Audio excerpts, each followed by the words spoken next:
Assalamualaikum warahmatullahi wabarakatuh.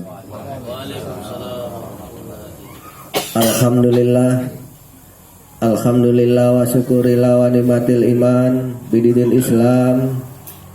Asyhadu an la ilaha illallah wahdahu la syarikalah wa asyhadu anna Muhammadan abduhu wa rasuluhu. Qala Allah taala fil kitabil karim. A'udzu billahi minasyaitonir rajim. Bismillahirrahmanirrahim. Ya ayatuhan nafsul mutmainnah irji ila rabbiki radiyatan mardiyah fadkhulil bi ibadi wadkhulil jannati. Sadaqallahul azim. Alhamdulillah, dengan rahmatnya Allah, pada malam hari ini kita masih diberikan kesehatan iman kita, Islam kita, sehingga dapat menghadiri pengajian Ma'rifatullah di Wadah Thoriqat Sataria Sahid.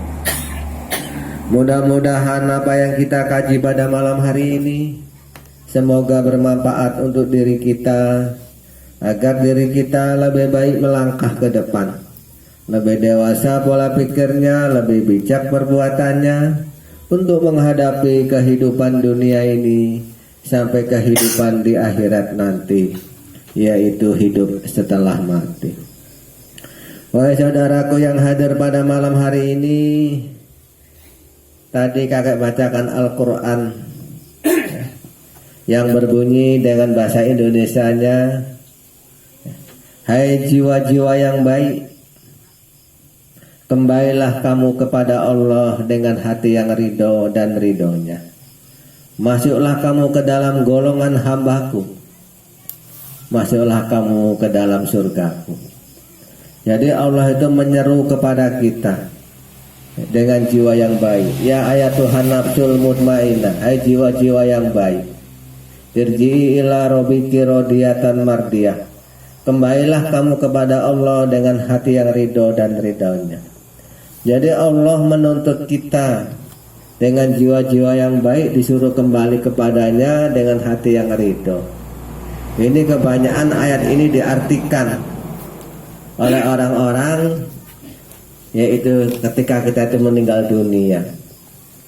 Sementara ayat yang kedua menunjukkan ayat ini adalah masih hidup manusianya. Kembalilah kamu kepada Allah dengan hati yang ridho dan ridhonya, masuklah kamu ke dalam golongan hambaku. Berarti yang diseru ini bukan orang yang mau mati, tapi orang yang masih hidup, ya kan? Yang masih hidup. Masuklah kamu ke dalam golongan hambaku. Jadi hambanya Allah itu yang bagaimana kira-kira? Jadi ini sedikit kita buka kaji tentang masalah diri kita sendiri, ya, tentang masalah jiwa tadi. Tapi ini hanya kaji. Andai kata nggak cocok ataupun melanggar ayat Al-Quran, ya silakanlah kamu nggak percaya. Tapi namanya kajian itu perlu dipahami, walaupun sedikit ada manfaatnya. Apalagi nanti digabung-gabungkan dengan agama-agama lain untuk menjadi kaji yang lebih mendalam lagi. Kadang-kadang orang nggak terima kalau agama digabung-gabungkan, digandeng-gandengan pemahamannya itu dengan agama yang lain. Kadang-kadang yang fanatik itu nggak cocok. Wah itu bid'ah, itu sesat, kira-kira begitu. Tapi ini kan hanya kajian. Jadi orang ngaji itu kan bermacam-macam cara untuk mendapatkan suatu kebenaran. Seperti orang yang mencari suatu solusi sesuatu masalah, bermacam-macam cara untuk mendapat sesuatu, yaitu selesainya masalah kan begitu. Jadi manusia itu terdiri daripada 3 bagian. Yang diseru tadi itu yang tengah, ya, yaitu sukma ataupun jiwa. Sementara manusia itu punya raga ataupun jasad, punya ruh ataupun nyawa. Ya. Kalau bahasa apanya ruh, ya, jiwa dan jasad. Kalau bahasa Jawanya nyawa, sukmo dan rogo. Nah, yang 3 ini bersemayam dalam diri manusia, dalam badan manusia. Yang tiga ini ada asal usulnya kalau dalam kaji ma'rifat ya. Seperti yaitu nyawa, roh, itu nurnya Allah. Kalau bahasa nama itu namanya Jibril ya. Terus sukma itu nurnya Muhammad ya. Kalau bahasa nama namanya Mikail. Jadi yang satu lagi jasad itu nurnya Adam. Kalau bahasa nama namanya Israel. Jadi yang tiga nama tadi ini, Nur Allah, Nur Muhammad, dan Nur Adam tadi ini menggerakkan manusia berbeda-beda cara geraknya, mengendalikan manusia dengan beda-beda. Seperti yaitu nurnya Allah yang namanya Jibril, itu mengendalikan manusia, sukanya mencipta. Manusia itu mencipta, seperti buat rumah, seperti apa yang diciptakan di dunia ini.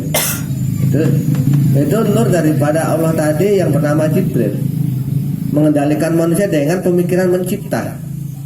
Maka Allah mengasih tahu pada manusia di Al-Quran, sesungguhnya dunia dan seisinya ini adalah ciptaanku, ciptaan Allah, termasuk gelas ini. Tapi yang ciptakan gelas ini nurnya Allah ya, nurnya Allah yang namanya Jibril ya. Nah, yang namanya apa? Jibril ya. Ada satu lagi yang dari manusia namanya Nur Muhammad, namanya Mikail. Mikail ini selalu menggerakkan, mengendalikan diri manusia itu dengan yaitu kasih sayang, memelihara. Maka manusia itu ada sukanya memelihara. Apa saja dipelihara. Ada yang melihara pohon kayu, ada yang melihara hewan, melihara anak sendiri, melihara anak lain, melihara jin, dan jangan sampai melihara tuyul ya. Nah, itu yang nggak boleh kan. Kan sifat melihara. Jadi tiap-tiap sifat memelihara ini itu yang mengendalikan nurnya daripada Nur Muhammad ataupun Mikail namanya. Kalau Jibril tadi mengendalikan dengan mencipta ya, mencipta. Tapi kalau Nur Muhammad mengendalikan manusia dengan memelihara. Dan satu lagi dalam diri manusia namanya Nur Adam. Nur Adam namanya Jibril. Ini mengendalikan manusia dengan cara merusak. Seperti kamu itu membunuh ayam, menyembelih ayam. Seperti kamu itu motong rumput, matikan rumput. Itu yang mengendalikan manusia itu dari Nur Adam, yaitu Israel ya.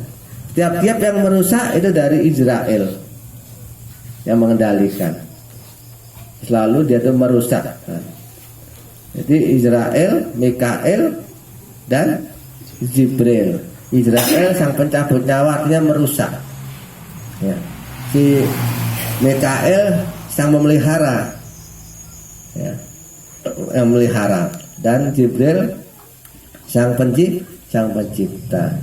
Kaji ini pernah dibahas di suatu diilmukan dengan agama lain, agama Hindu.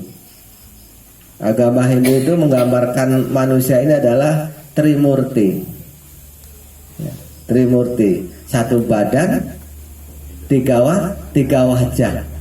Tadi kakak udah gambarkan tiga wajah tadi kan, yaitu kalau bahasa Hindunya Brahma, Wisnu, dan Siwa.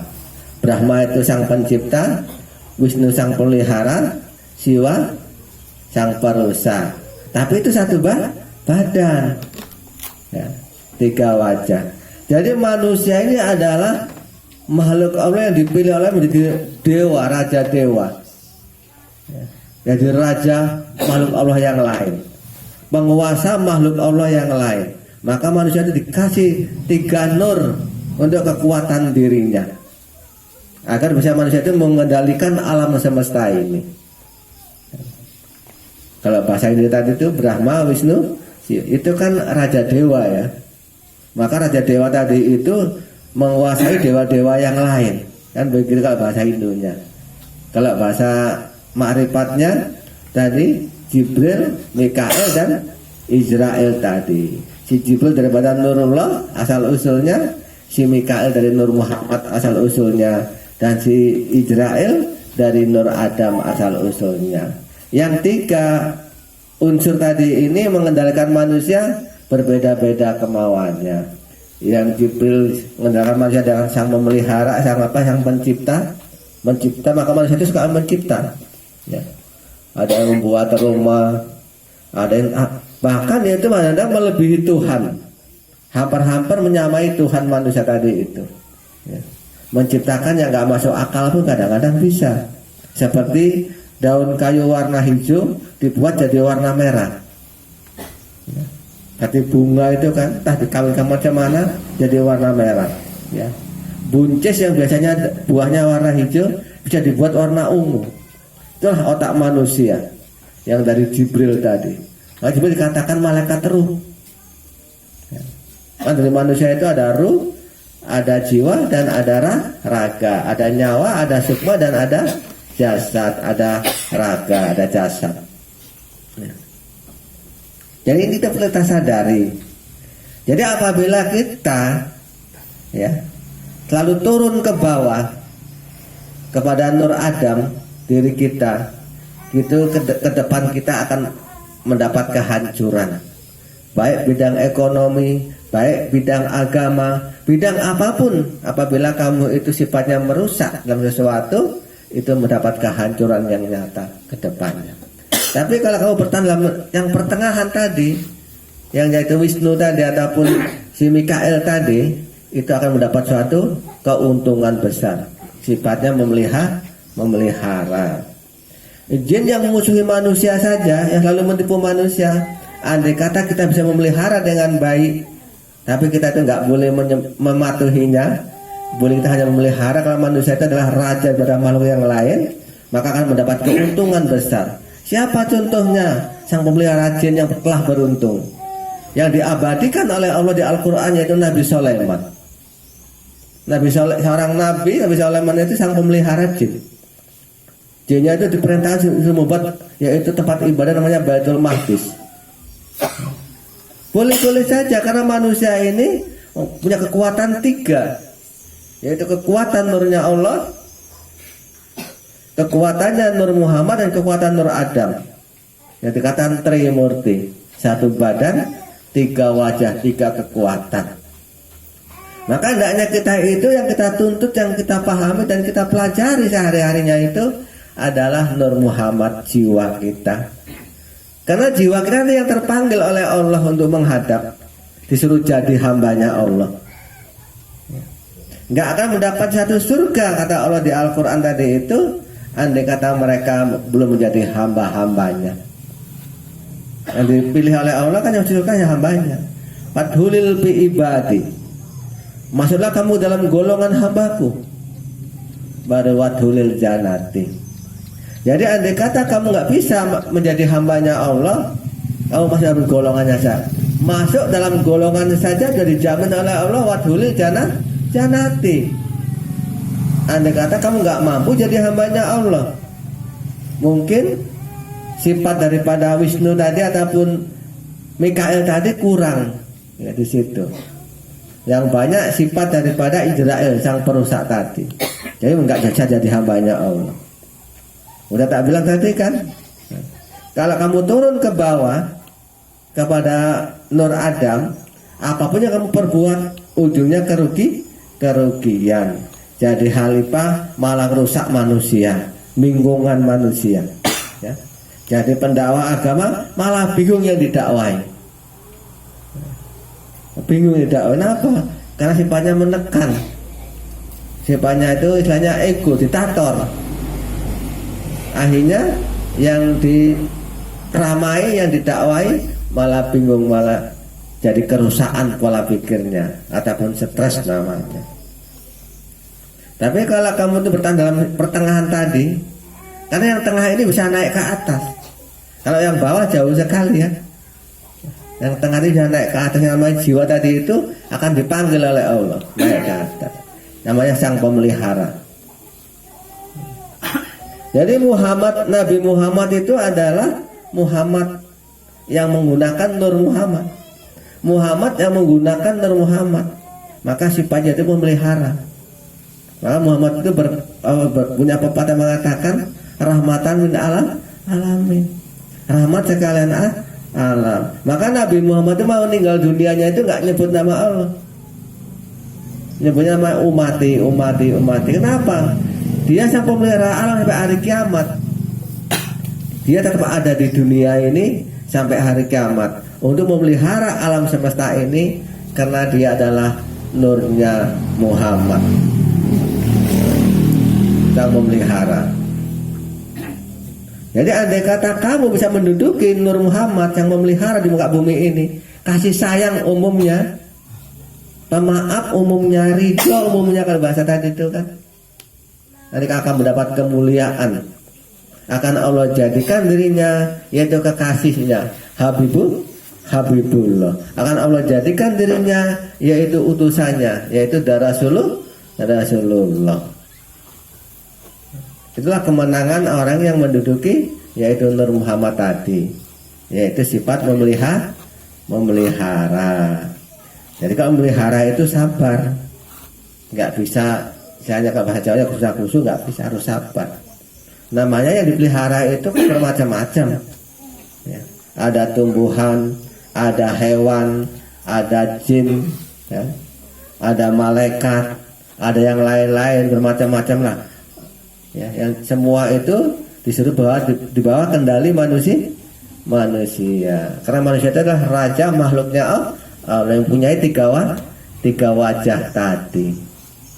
Jadi kita menyadari, jangan sampai diri kita di manusia malah berbentuk jadi hewan hunati, bersifat hewan. Nanti kita tuh merugi. Kalau ibadah itu adalah perbuatan makhluknya Allah. Agak yang lain seperti malaikat sukanya ibadah, seperti pohon kayu sukanya ibadah, seperti hewan sukanya ibadah, seperti bumi dan langit dan bintang dan bulan sukanya ibadah.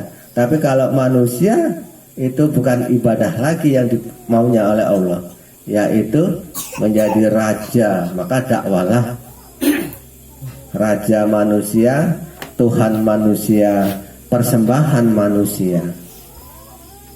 Itulah manusia tadi. Ini hanya kaji ya, hanya kaji. Jangan diperdalam kaji, dimasalahkan kaji ini karena mungkin nggak sesuai dengan ayat. Tapi juga renungkanlah. Kamu sebagai sang penuntut ma'rifatullah itu bisa kamu dapat dari situ, andai kata bisa memahami apa yang mau kakek ini. Walaupun kadang-kadang nyeleneh. Lenehnya itu bagaimana digabung-gabungkan agama Islam dengan agama Hindu. Kalau Hindu itu yang menguasai apa itu adalah dewa-dewa. Dewa itu bukan Tuhan. Dewa itu raja manusia, rajanya alam, yaitu malaikat-malaikat Allah kalau bahasa Islamnya, yaitu hamba-hamba Tuhan. Jadi siapa Tuhan mereka kalau dewa itu bukan Tuhannya? Yaitu namanya Sang Yang Widi, namanya Sang Yang Widi. Sang Yang Widi itu mempunyai suatu makhluk ciptaannya yang dikuasai, namanya Sang Yang Wenang. Kalau bahasa Islamnya, yaitu Allah itu punya ciptaan yang dikuasakan, namanya Muhammad, yang jadi rasulnya Allah. Barulah Muhammad tadi itu menguasai para wali-wali yang lain, para tuan-tuan syekh, para ulama-ulama. Betul juga Sang Yang Wenang ini menguasai para dewa-dewa. Sang Yang Wenang ini punya badan itu satu, tapi punya wajah itu tiga. Sang Yang Wenang ini raja dewa ini yang apa namanya? Yang ada tiga wajah tadi itu seperti Brahma, Wisnu, Siwa, itu namanya Sang Yang Wenang yang berkuasa di alam semesta ini. Kalau bahasa Islamnya Muhammad yang berkuasa di alam semesta ini. Muhammad itu yang awal, Muhammad itu yang akhir katanya. Kata orang-orang yang ahli-ahli hakikat itu. Ya kalau kakek itu ngajinya nggak ke situ. Kakek itu ngajinya Muhammad itu hambanya Allah. Muhammad itu pejuang agama. pejuang kebaikan, yaitu pemelihara alam. Maka kita harus mencontoh dia berjuang kebaikan dan memelihara alam. Ada yang mengaku berjuang kebaikan tapi merusak alam. Seperti ada kelompok-kelompok yang lain yang sifatnya radikal, ya, mengaku dia itu agamanya taat, Islamnya itu taat, tapi dia di dunia ini selalu merusak pada yang lain. Kawannya dikatakan kafir, bapaknya dikatakan kafir, bahkan kadang-kadang rumahnya nggak bisa dibuka orang lain. Merusak dia, merusak suatu kehidupan manusia. Ada yang macam begitu. Jadi kalau kita nggak boleh begitu, kita itu justru bermasyarakat dengan yang baik, bukan dengan yang buruk. Bermasyarakat dengan kasih sayang, bukan dengan cara dendam ataupun pemarah. Itulah yang dikatakan Wisnu tadi, sang pemelihara ataupun Nur Muhammad. Yang kita kaji itu kan Nur Muhammad, nurnya Muhammad, bukan Muhammadnya tapi nurnya saja. Kalau Muhammadnya kita nggak mampu, karena kita itu banyak dosanya, ya kan. Karena Muhammad itu sifatnya kudus, suci, ya. Maka di dalam suatu agama Kristen dikatakan, ya, Tuhan Bapa Allah yang ada di surga, kan? Anak, kan? Yaitu Yesus dan Rohul Kudus, kan tiga itu, kan, Rohul Kudus. Jadi Muhammad itu sifatnya Rohul Kudus. Muhammad itu sifatnya dia tadi itu, dia kesuci, sifatnya suci. Dan kalau Nur Muhammad sifatnya memelihara, yaitu memelihara alam semesta ini. Maka banyak zaman sekarang ini Nur Muhammad itu ada pada makam ibu. Maka ibu dikasih suatu kekuasaan oleh Allah memelihara alam semesta ini. Rusaknya alam semesta ini tergantung ibu di muka bumi. Baiknya alam semesta ini tergantung ibu di muka bumi. Karena di bawah telapak kaki ibu ada surga dan pula ada neraka, tergantung ibunya. Mau diciptakan neraka silakan, mau diciptakan surga silakan. Itulah ibu sekalian alam. Maka setiap yang besar bukan dikatakan bapak, tapi dikatakan ibu. Kapal yang besar katanya kapal apa? Kalau kapal itu besar, kapal Indo. Kalau kampung kecil kan, kalau udah besar lebih ramai katakan apa? Ibu kota. Yang besar dikatakan Maka besar dan kecilnya alam semesta ini, kehidupan di dunia ini tergantung kaum ibu. Tapi jangan kaum ibu saja yang dikasih beban macam gitu. Hendaknya kaum laki-laki pun bersifat keibuan. Dan laki-laki itu mencakup yaitu kehidupan alam.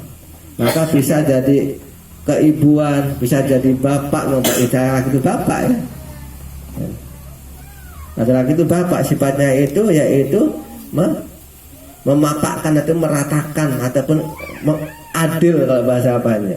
Dan ibu itu memelihara dengan kebaikan.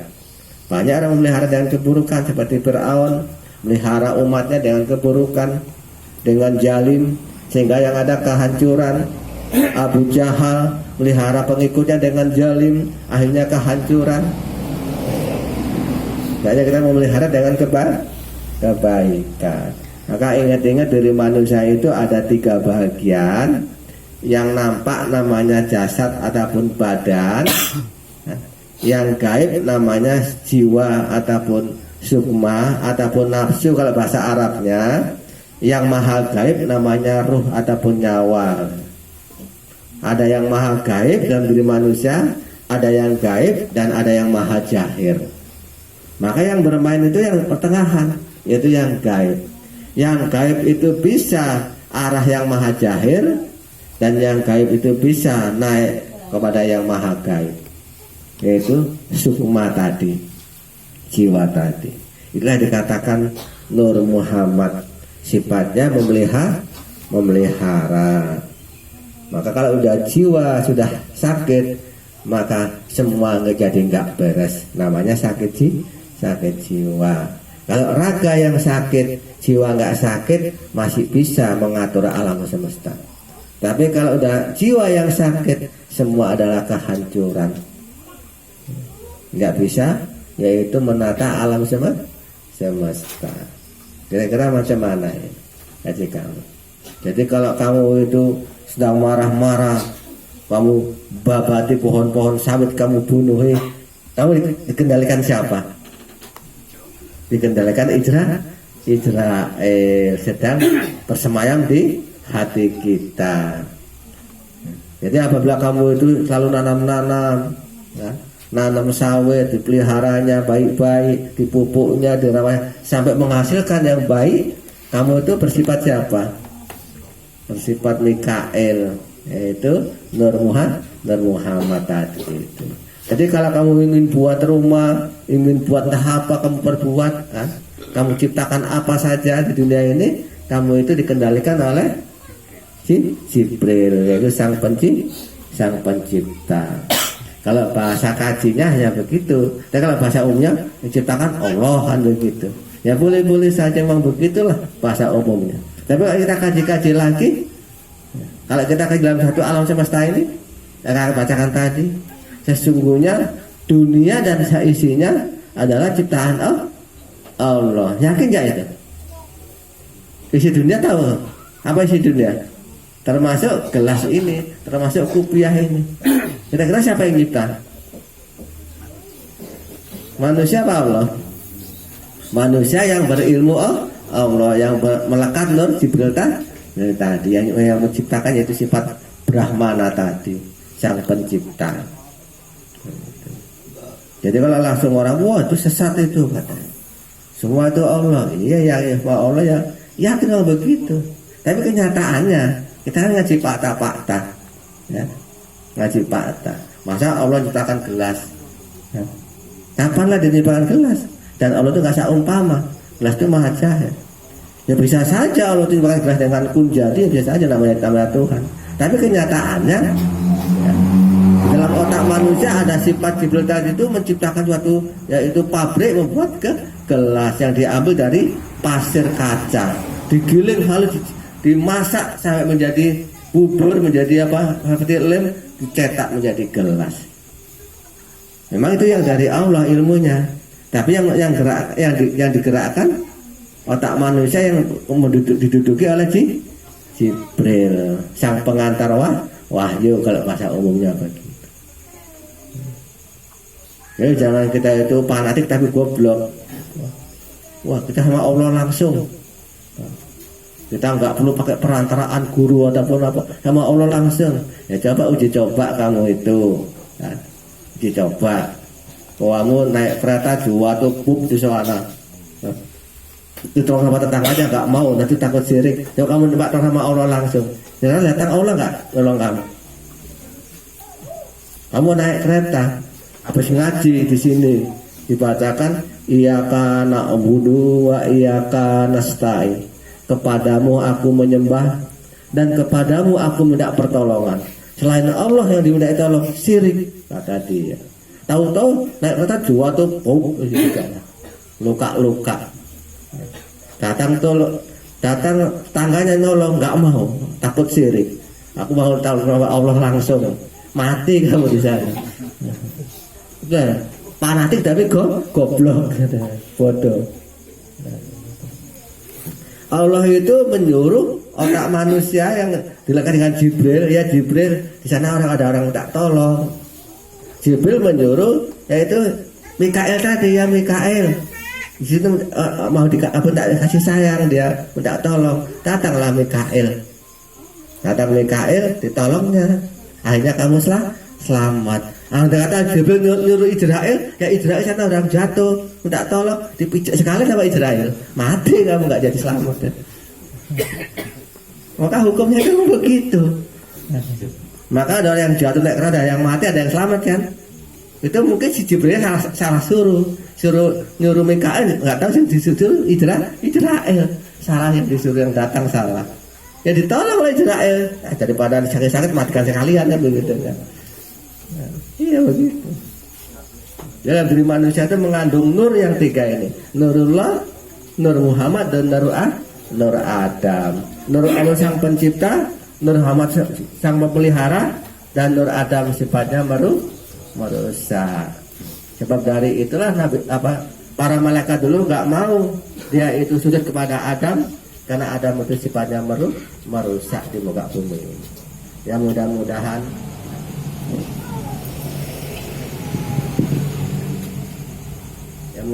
pada malam hari ini bisalah dipahami hal ini. Insya Allah ke depan kamu itu lebih mengerti dirimu sendiri, lebih mengerti dalam dirimu sendiri. Banyak-banyaklah kamu memakai yaitu sifat Mikael tadi, sifat yaitu daripada Wisnu tadi saya melihara. Insya Allah kamu ke depan menjadi yang paling mulia, yang paling beruntung, karena kamu itu mengikuti yaitu jejak para nabi-nabi dahulu dan jejak para wali-wali sekarang ini, yaitu memakai Nur Muhammad. Mungkin pada malam hari ini kira-kiranya sudahlah yang apa yang kita ceritakan ini ya. Ini hanya kaji sananya. Habis baterai. Ini hanya kaji ya. Mudah-mudahan nanti ke depan bisa dipahaminya, dan yang tutup dengan doa. Assalamualaikum warahmatullahi wabarakatuh. Waalaikumsalam.